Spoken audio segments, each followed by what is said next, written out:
For those of you who might have a blue screen like this on Xanax, you might have missed an update or it might have just glitched out. Sometimes that could happen.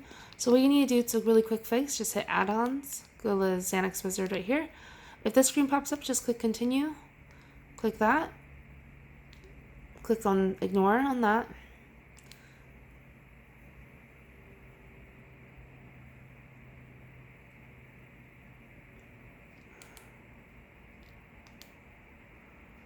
Okay, and then you're going to hit builds.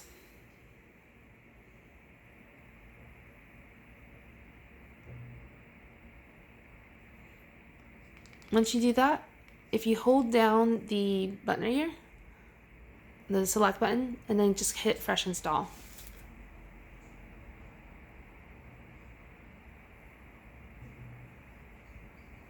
And then click continue. Yep, and then just let it do its thing. After it's done, just click force close and you'll be all set.